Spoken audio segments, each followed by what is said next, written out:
I helped pay for my daughter's wedding in Paris, but I was not invited.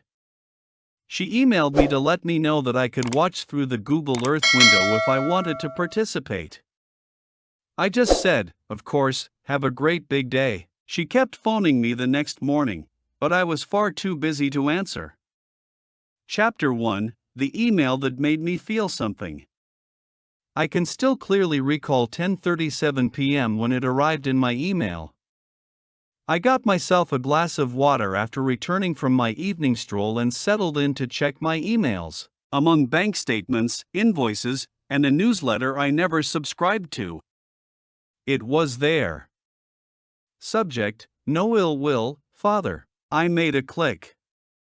Hello, Dad. I wanted to inform you that next month, Logan and I will formally tie the knot in Paris. I'm thrilled to marry the guy of my dreams in front of those who really matter. The chateau is reserved, the guests are confirmed. We chose not to invite you because we know how awkward weddings can be. It's just to make things stress-free, nothing personal. Perhaps monitor the chateau on Google Earth if you truly want to be a part of it. Maybe you'll get a peek of the fun, hee hee. Be careful, Olivia.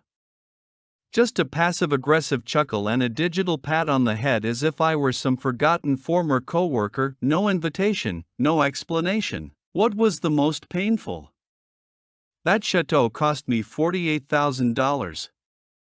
Guess who sent the money within an hour after she and Logan were unable to complete the down payment? Me. Because I thought I was making an investment in her future and happiness. I just sat back, looked at the email, and grinned without responding, screaming, or even crying. Something inside of me changed that night. Instead of being a parent who pleaded for inclusion, I became a man who patiently planned. The quiet before my storm, Chapter 2. I didn't call her, I didn't inquire as to why, and I didn't insist on answers. Because I already knew in my heart.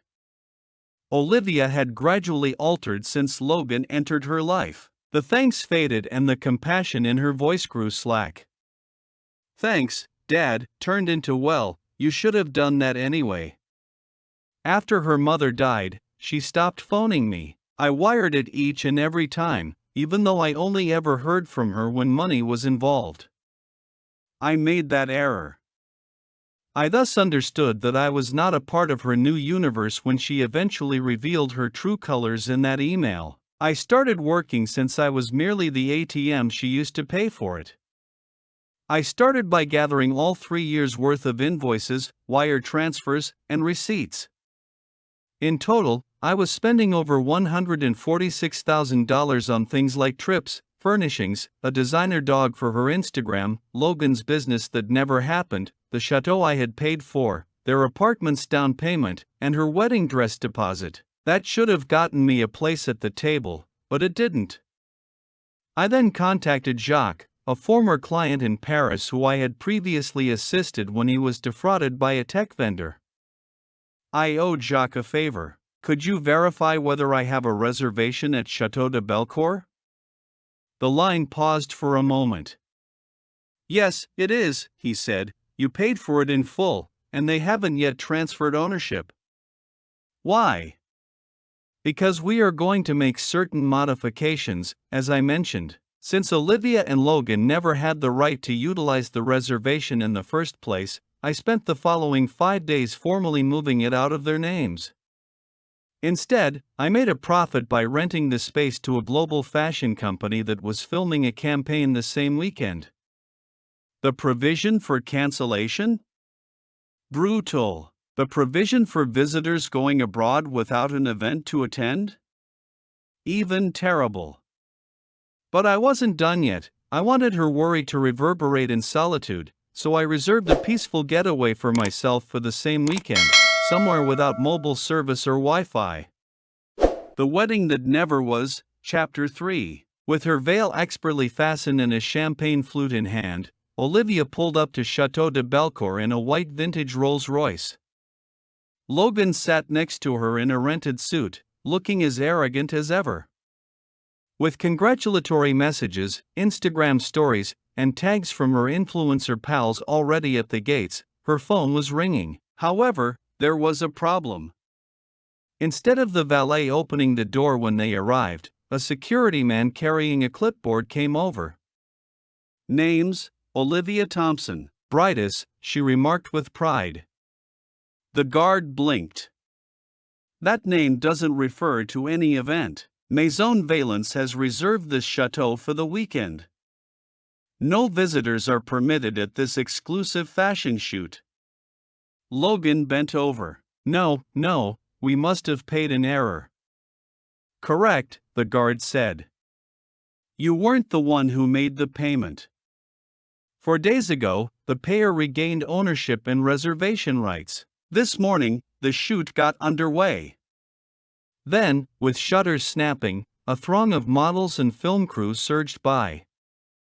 Behind them, tall flower arrangements and personalized lettering read, and a famous photographer shouted directions in French. "Private gathering, no intruders allowed." Olivia's face became white. She cried out, No, this is where I'm getting married." Her influencer buddies had already started filming when they questioned, "Wait, what's going on? Where should the visitors go?" Panic began to spread. "What prevented your father from showing up?" said one pal.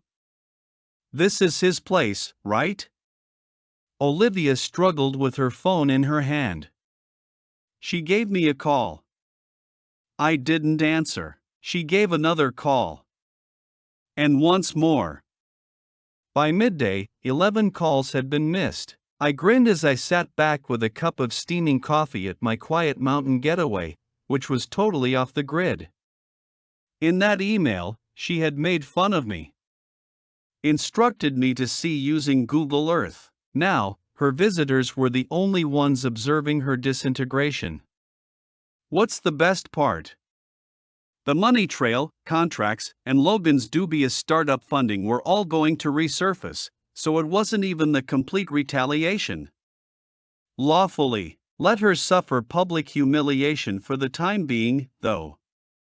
Chapter 4. By 2 p.m., Olivia and Logan were sitting in their limousine stopped on a rural French road, quiet, hot, and embarrassed when the house of cards fell. Tears of frustration had smudged her mascara. Calls from flowers, videographers, suppliers, and worst of all, their visitors, had left his phone dead. "Your dad canceled everything, but why?" At last, Logan lost it. Nothing was cancelled by him, he covered the cost. Olivia opened her email and said, "At least I thought he did," her fingers shaking. Before she accessed the most recent changes, she retrieved the wedding contracts, venue, food, and photographs, all of which were verified and paid for. According to Clause 4B, the client, Olivia Thompson, has an invalid contract and has been transferred to the original payee. Additionally, Samuel Thompson is listed as the payee. Her heart fell. Leaning over her shoulder was Logan. "Whoa, this place is owned by him?" Slowly, she turned.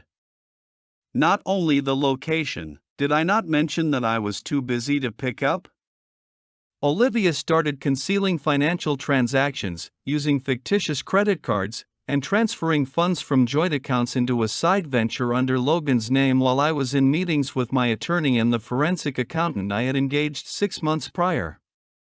She believed I had missed it. However, I had created that company, paid for every dollar of it, registered it in my name, and added complete control provisions to the operating agreements before I signed any contracts. Logan's new business? It was mine, indeed. The crew was back at the chateau, packing. As a courtesy, I had phoned the photographer myself and given the venue at no cost. My one and only request? Don't let anyone dress like a bride appear in the pictures. Olivia shared a mysterious story on social media that night. People will occasionally betray you in unexpected ways. I'm going to take some time off from social media. Logan? The following day, his LinkedIn profile disappeared. When all bank accounts were blocked by a court order while legal ownership was being determined, his IT business failed. And me? I hiked in the Swiss Alps by myself, in solitude and quiet. My daughter had used her privilege as a weapon, made fun of me, and disregarded my place in her life. I certainly wouldn't finance it, but I hadn't brought her up to be this way. She now understood what it was like to lose everything in a single, graceful, quiet stroke. Conclusion: 6 months later, a new chapter without her. Sitting on my cabin's veranda with a hot mug, I watched the sun set over Vermont's pine-forested hills. No commotion, drama, or passive-aggressive emails were present. Just tranquility. My phone buzzed softly, breaking the silence. Once more, Olivia. Since that awful wedding, she had tried everything. Can we go back to this? Sorry, long-winded voice notes, and even a description for an old childhood photo of us. However, the harm had already been done. She had openly mocked the guy who had sacrificed for her for decades, treated me with contempt, and exploited me. I had attempted to raise her correctly, but she let her ego and entitlement to destroy her. 2 weeks after the incident, she and Logan had split up. It seems like the affection dried up along with the money. He held her responsible for everything. She accused me. What about the internet? They had a field day, I see. The entire incident was captured on camera by a visitor, who posted it on TikTok. It spread like wildfire. After making fun of her father and learning that he owns the venue, the bride is left at her own wedding. 5.3 million views thus far.